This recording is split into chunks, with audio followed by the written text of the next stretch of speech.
30% ternak sapi yang terjangkit penyakit mulut dan kuku di Lamongan sudah membaik.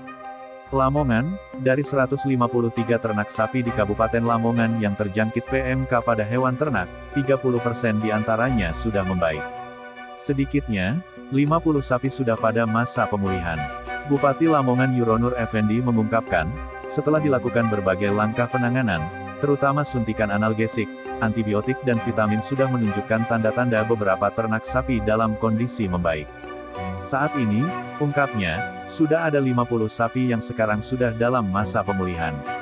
Dari data dan laporan yang masuk saat ini dan khususnya yang ada di Lamongan sudah ada 50 lebih sapi yang sebelumnya terjangkit PMK sudah membaik atau sedang dalam pemulihan, kata Yuronur Effendi saat dikonfirmasi surya.co.id. Diungkapkan, progres pemulihan tersebut diantaranya seperti ternak sapi yang sebelumnya susah berdiri akhirnya bisa berdiri. Tanda pemulihan lainnya, seperti sapi yang sebelumnya tidak punya nafsu makan akhirnya sekarang sudah mau makan. Minimal sudah bisa berdiri. Sapi yang ditinjau Bu Gubernur kemarin itu beberapa dilaporkan juga sudah bisa berdiri, yang tidak mau makan juga sudah mulai mau makan, ujarnya.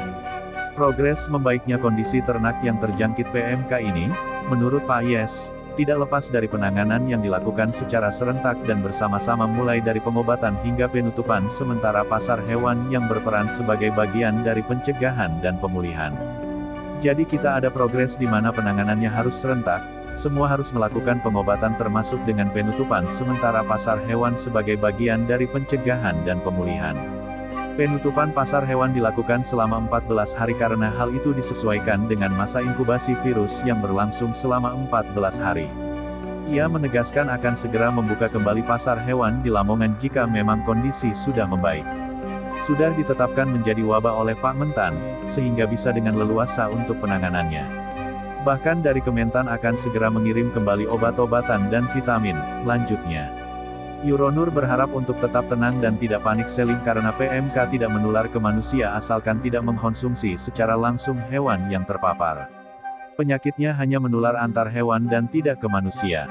Penyakit PMK ini juga bisa disembuhkan dan dagingnya aman dikonsumsi tapi dalam proses penyembelihan pemeriksaannya harus lebih ketat.